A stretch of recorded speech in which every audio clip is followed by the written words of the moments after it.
والعاقبة للمتقين والصلاة والسلام على أشرف الأنبياء والمرسلين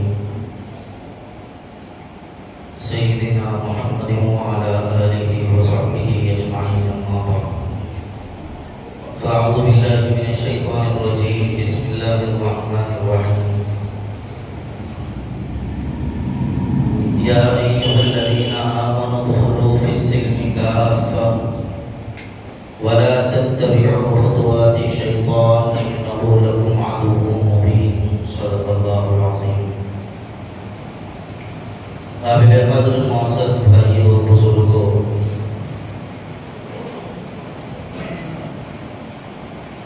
اسلام ایک کامل اور مکمل دستور حیات ہے۔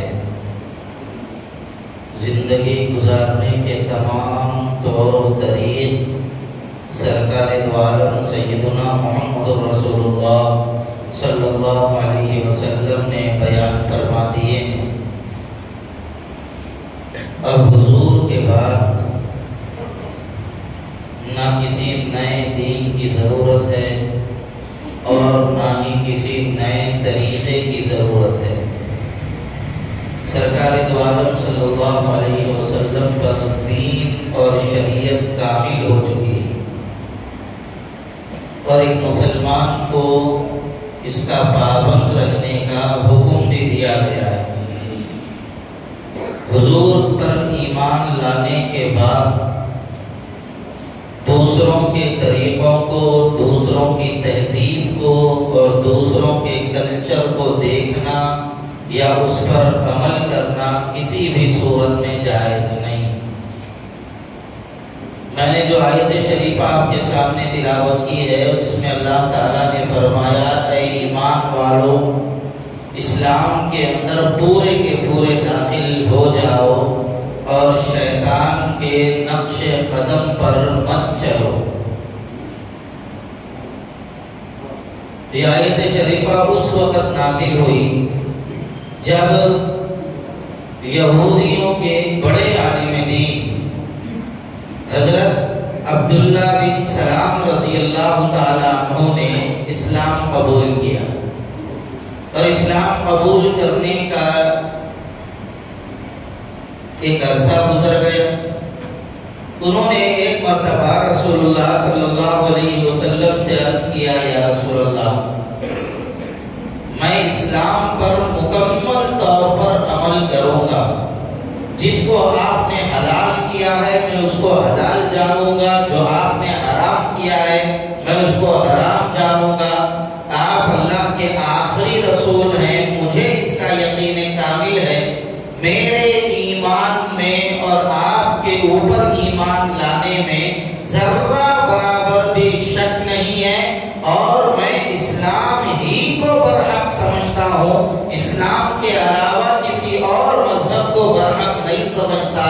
لیکن چونکہ میں پہلے شریعت موسویہ کا پیروکار تھا تو حضرت موسیٰ علیہ السلام کی شریعت میں ہفتے کے دن کو بڑا معزز دن سمجھا جاتا تھا اور اونٹ کا گوشت نہیں کھایا جاتا تھا۔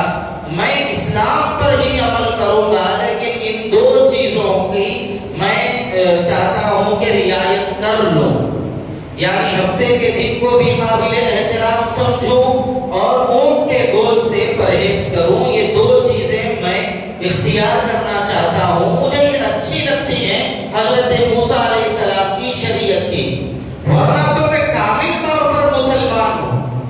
تو حضور اکرم صلی اللہ علیہ وسلم پر یہ آیت شریفہ نازل ہوئی اے ایمان والو اسلام پر پورے کے پورے چلنا شروع کرو اور اسلام میں پورے کے پورے داخل ہو جاؤ اور شیطان کے نقش قدم پر مت چلو، یعنی شیطان تمہیں ایسے ہی بہکائے گا اور بھٹکائے گا، یہ بھی اچھا ہے وہ بھی اچھا ہے، یہ بھی چلے گا وہ بھی چلے گا، ارے وہ تھوڑا ہی ہے نا اس کو کر لیے تو کیا ہوگا، یہ شیطانی دھوکہ ہے۔ حضور نے حضرت عبداللہ بن سلام رضی اللہ تعالیٰ عنہ سے فرمایا یاد رکھو تم حضرت موسیٰ کے ماننے والے تھے، اب تم میرے ہاتھ پر ایمان لائے ہو، اگر اس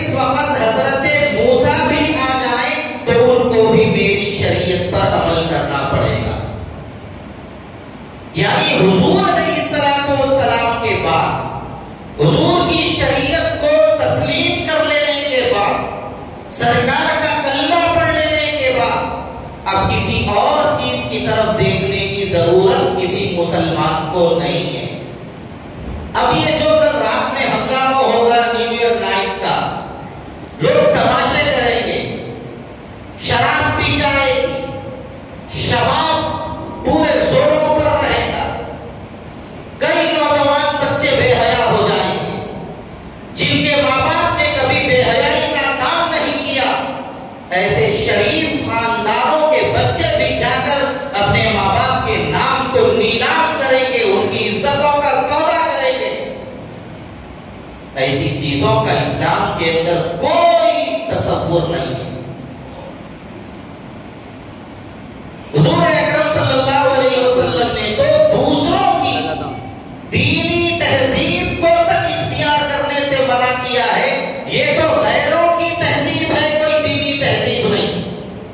نئے سال کا جشن منانا یہ غیروں کی تہذیب ہے، گندی تہذیب ہے، بے حیائی کی تہذیب ہے، گندا عمل ہے، خراب حرکت ہے۔ اس کا اسلام سے اور مسلمانوں سے کیا تعلق ہو سکتا ہے؟ جب ایک مسلمان نے کلمہ پڑھ لیا، حضور پر ایمان لا لیا، تو اب اس کی نظر صرف اور صرف رسول اللہ صلی اللہ علیہ وسلم پر ہونا چاہیے۔ سرکار کے علاوہ کسی اور پر اس کی نظر چلے گئی تو سمجھ لینا چاہیے یا تو یہ جھوٹا ہے یا اس کا دعویٰ جھوٹا ہے۔ یہ جو دعویٰ کر رہا ہے کہ میں حضور پر ایمان لایا ہوں، حضور کا غلام ہوں، اگر حضور کا غلام ہوتا تو حضور کے طریقوں پر اکتفا کرتا، غیروں کی جانب جھانک کر نہیں دیکھتا۔ اور اگر یہ دعویٰ کر رہا ہے، اس کے باوجود ان چیزوں میں مبتلا ہے، تو ایسی صورت میں یہ جھوٹا ہے، اس کا ایمان کامل نہیں ہوا، اور وہ کائے کا غلام ہے جس کو اپنے آقا کے طریقوں کے اندر کاملیت نظر نہ آئے، اپنے آقا کے طریقوں کے اندر اس کو کمال نظر نہ آئے۔ چند لمحوں کی عیاشی کے لیے پیارے نبی کے لائے ہوئے دین کو اور حضور کی شریعت کو بسے خوش ڈال دے، سرکار کی شریعت کا گلا گھونٹ کر تھوڑی دیر کی عیاشی کے لیے دوسروں کے طریقے کو اختیار کر لے۔ غور کرو، تھوڑا سا محاسبہ کرو، اگر اسی وقت میں موت آ جائے تو کیا حشر ہوگا؟ ہم تھوڑی تھوڑی دیر کی تفریح کے لیے غیروں کے طریقوں پر چلے جاتے ہیں، یاد رکھیے ہم تھوڑی دیر کے لیے یہ حرکت کر رہے ہیں، کیک کھا لیے، تھوڑی دیر کی خوشی ہے، لیکن دل پر ہاتھ رکھ کے بتاؤ، جب حضور اکرم صلی اللہ علیہ وسلم کو یہ پتا چلے گا کہ سرکار کے امتی غیروں کی تہذیب پر راڑ ٹپکا رہے ہیں اور غیروں کی تہذیب پر عمل کر رہے ہیں، تو یہ ہمارے کیک کھانے کی خوشی کتنی دیر کی ہے، لیکن اتنی ہی دیر کے لیے اگر رسول اللہ صلی اللہ علیہ وسلم کو تکلیف ہو جائے کہ میرا امتی میرا کلمہ پڑھنے کے بعد غیروں کی گندی تہذیب پر فدا ہو گیا، اگر حضور کا دل دکھے گا، قیامت کے دن کیا وہ دکھائیں گے حضور کو، کیا صورت لے کے پیش ہوں گے سرکار کے سامنے؟ اتنی ہی دیر کے لیے قیامت کے دن اگر سرکار یہ کہہ دے اس کو میری نظروں سے ہٹا دو، اس نے میرے ساتھ غداری کی ہے، تو اس وقت کیا حشر ہوگا مسلمانوں کا؟ کیا ہم نے کبھی اس کو سوچا ہے؟ اور وہ کائے کا غلام ہے صاحب جو رسول اللہ کو تکلیف پہنچا دے، جس کا عمل حضور کی تکلیف کا ذریعہ اور سبب بن جائے، اس کا اسلام کیسا اسلام ہے، اس کی غلامی کیسی غلامی۔ ہم تھوڑی تھوڑی خواہشات کے لیے پیارے نبی صلی اللہ علیہ وسلم کے لائے ہوئے کامل و مکمل دین کو پیٹ پیچھے ڈال دیتے ہیں۔ آج غیروں کی تہذیب، غیروں کے طریقے ہمارے ذہن و فکر پر اس درجہ سوار ہیں کہ ہمیں اپنی تہذیب کامل نظر نہیں آتی۔ 1910 تک بھی نیو ایئر نائٹ کا کوئی تصور نہیں تھا. لوگوں نے اپنے برتھ ڈے منائے عیسائیوں نے، پھر ان کو اس سے دل نہیں بھرا. جانوروں کے جنم دن منائے ان لوگوں نے، اس سے دل نہیں بھرا. پھر صاحب اپنی کمپنیوں کے نئے دن منائے ان لوگوں نے، اس سے دل نہیں بھرا. شادیوں کی سالگرہ منائی، اس سے دل نہیں بھرا. تو آخر میں نئے سال کے موقع پہ جشن کے نام سے لوگوں کے درمیان ایک رسم بد کو جاری کر دیا. اور افسوس یہ ہے مسلمان ان کے تھوکے ہوئے تھوک کو چاٹنے کے لیے بے چینوں پہ کرا.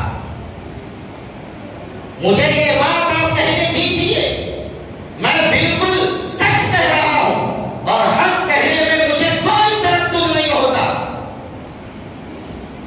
جب قوم اللہ کی اور اس کے رسول کی پرواہ نہیں کر سکتی تو پھر ایسی قوم کی بھی پرواہ نہیں کی جا سکتی. یہ بات آپ کو اچھی لگے گی نہیں لگے گی، آپ کو بری لگے گی، یا میرے اوپر آپ الزام لگا دیں کہ اس نے بڑی کڑوی بات کہہ دی. شوق سے الزام لگاؤ، مجھے کوئی پرواہ نہیں ہے. آج مسلمان اس درجے گر چکا ہے غیروں کی تہذیب اور غیروں کے طریقے پر. ایک وقت میں غیر مسلم یہ بات کہہ سکتا ہے ہولی کی رسم مجھے اچھی نظر نہیں آ رہی ہے، میں یہ رسم اور یہ عید نہیں مناؤں گا. اور تو مسلمان کہے گا صاحب ہم تیار ہیں، آپ نہ تو کرو، ہم تیار ہیں. دیوالی کے بنا ہے ایک غیر مسلم یہ کہے گا اس میں مال اور جان کا ضیاع ہے، میں یہ کام نہیں کر سکتا. تو ایک مسلمان کہہ رہے صاحب ہم تیار ہیں، آپ نہ تو کرو، ہم تیار ہیں. سنکرانتی کے موقع پر ایک غیر مسلم یہ کہتے یہ پتنگ میں نہیں اڑاؤں گا. تو مسلمان کہے گا میں ہوں، میں نے بچوں کو پیدا کر رکھا ہے تمہاری تہذیب پر عمل کرنے کے لیے، کیوں فکر کر رہے ہو.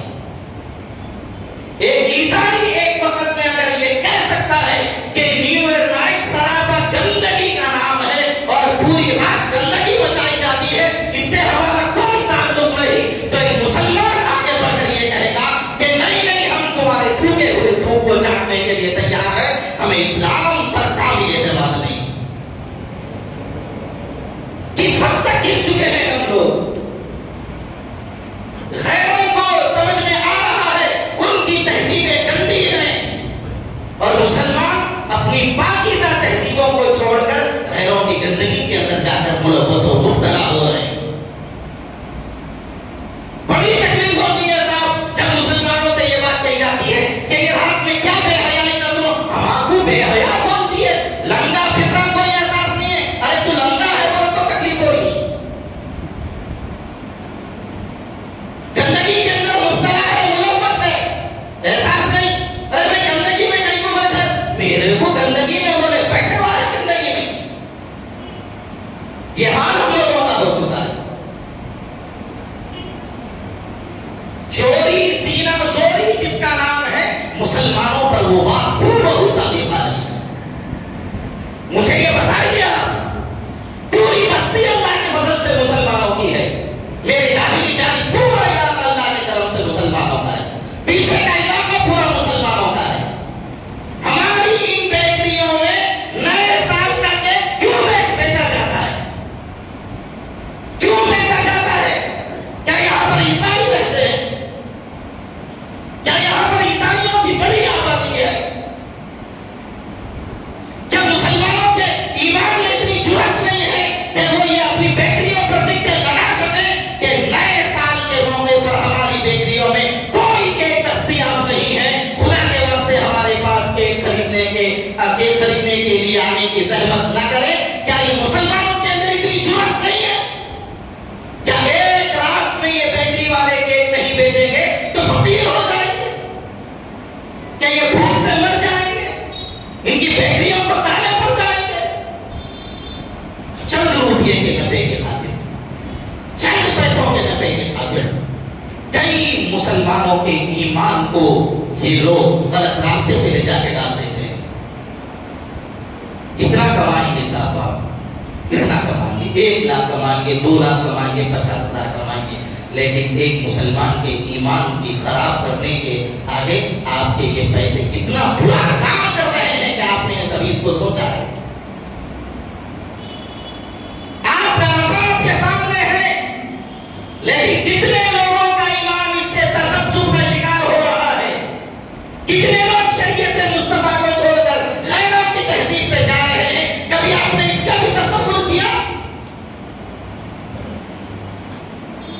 مسلمان خریدنے جاتا ہے، خریدنے والا بھی مسلمان، بیچنے والا بھی مسلمان۔ معصوم بچے راتوں میں تڑپ رہے ہیں، ابا جان کے کھلا دو، بھائی جان کے، نہیں ٹھہرو 12 بجے دو، 12 بجے دو۔ بچے نہ سو سکتے ہیں اطمینان سے، نہ کھا سکتے ہیں شوق سے۔ ارے یہ خیروں کی تہذیب پر اپنے معصوم بچوں کو تڑپانا، یہ کون سی عقل مندی کی بات ہے؟ 12 بجتے ہی صاحب کیک کاٹ رہے ہیں۔ کون انعام دینے والا ہے آپ؟ کون آپ کی شاباشی کا دینے والا ہے؟ کون آپ کی واہ واہ کرنے والا ہے؟ کون آپ کے اس عمل سے خوش ہونے والا ہے؟ سوائے شیطان کے کوئی اور خوش نہیں ہو سکتا۔ میں سمجھتا ہوں مسلمان دینی تہذیبوں کو چھوڑ کر غیروں کی تہذیبوں پر اتنے زیادہ فریفتہ ہو چکے ہیں، اب شیطان بھی ٹیک لگا کے سو رہا ہوگا، میرے بندے دھندے پہ لگے ہوئے ہیں، مجھے کچھ کرنے کی ضرورت نہیں۔ میرے بھائیوں، ان چیزوں کو سمجھو، ہماری تڑپ کو سمجھو۔ مجھے کسی بیکری والے سے کوئی دشمنی نہیں ہے، مجھے آپ کے کیک کھانے سے کوئی دشمنی نہیں، اور کمرے میں نیچے کھلاتا ہوں، کتنے بولے اتنے کھلاتا ہوں۔ اللہ کے فضل سے اللہ تعالیٰ نے مجھے مال کے اعتبار سے بہت اچھا رکھا ہے، میں کسی کے آگے ہاتھ نہیں پھیلاتا، اور میں کھلاؤں۔ لیکن یہ گندگی میں مبتلا ہونا اور یہ گندگیوں کے اندر اپنی نسلوں کو تباہ کر دینا، یہ کون سی عقل ہے؟ اس لیے ایسی چیزوں سے بچیے، ایسے طریقوں سے بچیے، ایسے غلط حرکتوں میں مبتلا ہونے سے اپنے آپ کو بچائیے، اور اس بات کا عہد کیجیے آپ حضرات کہ انشاءاللہ کل کی رات ہم کوئی نئے سال کا جشن نہیں منائیں گے انشاءاللہ۔ ارے بولو نا انشاءاللہ، یہ بات کا عہد کیجیے کہ کل کی رات میں کوئی کیک نہ خریدوں گا، نہ کھاؤں گا انشاءاللہ۔ اور یہ بھی عہد کیجیے کہ میں میرے سے متعلق جتنے افراد ہیں، میرے دوست و احباب ہیں، میرے رشتہ دار ہیں، سب کو فون کر کے بتاؤں گا، سب کو مل کے بتاؤں گا، یہ غیروں کی تہذیب ہے۔ اگر کل کی رات اس میں ہم مبتلا ہو گئے تو ہمارا ایمان کمزور ہو جائے گا۔ ہم یہ بتائیں گے سب کو انشاءاللہ، بتائیں گے انشاءاللہ۔ ہمارے پاس کوئی آفت آنے والی ہے، کیسا فون کر رہے تھے کورونا میں، گھر میں چلاؤ، باہر نہ تو نکلو، نکلے تو بیماری کا کیا حقیقت ہے، دیکھو بول رہے تھے نہیں بول رہے تھے، ایسے ہی آج سب کو فون کر کے بتائیے کل رات میں اپنے بچوں کی حفاظت کرو، کل رات میں کیک مت کھاؤ، باہر نکلے تو عیسائیت کی جو بے حیا ہوا چل رہی ہے اس میں تم ملوث و مبتلا ہو جاؤ۔ یہ کیسا تماشا ہے صاحب، مسلمانوں کی بستی، ان کے باپ بھی مسلمان، ان کی اولاد بھی مسلمان، جس محلے میں رہتے ہیں وہ محلہ بھی مسلمانوں کا ہے، اور صاحب گلی کے اندر ٹیبل بچھا کے کیک رکھ دیے، ڈیک بجا رہے ہیں، گانے لگا رہے ہیں، سب کو پریشان کر رہے ہیں۔ کوفہ میں بدتمیزی بچا کے رکھ دیا ہے نوجوانوں نے، اور بازو پڑوسی کے لوگ، پڑوسی میں بوڑھے لوگ وہ تڑپ رہے ہیں، بلک رہے ہیں، یہ ڈیگوں کی آواز کی وجہ سے ان کی نیند میں خلل پڑ رہا ہے، کوئی احساس نہیں۔ ارے تم نماز نہیں پڑھتے ہوگے، وہ کوئی نماز پڑھنے والا، فجر کی نماز کو اٹھنے والا، صبح تہجد میں بیدار ہونے والا وہاں پہ سو رہا ہوگا، اس کو کتنی تکلیف ہوگی اگر تمہاری کانوں کی آواز کی وجہ سے وہ رات میں نہ سوئے اور اس کی فجر قضا ہو جائے، گناہ اس کو بعد میں ملے گا۔ تم لوگوں نے جو تماشے کیے ہیں تم لوگوں کو ڈبل ملے گا، ایک تمہاری نماز چھوڑنے کا گناہ، دوسرے کی نماز چھوڑنے میں سبب بننے کا گناہ۔ میرے بھائیوں، میں آپ کو جھنجھوڑ رہا ہوں، میں آپ سے یہ کہہ رہا ہوں اللہ کے واسطے اسلام پہ آ جاؤ، اپنی تہذیب کی حقانیت کو سمجھو، غیروں کی مکاریوں کو سمجھنے کی کوشش کرو۔ بہت ہم غیروں کے تابعدار ہو چکے، اب اللہ کے واسطے اللہ کے فرما بردار بننے کی کوشش کیجئے۔ اللہ تعالیٰ مجھے، آپ کو، سب کو صحیح علم و عمل کی اپنے کرم سے توفیق عطا فرمائے۔ وآخر دعوانا الحمدللہ رب العالمین۔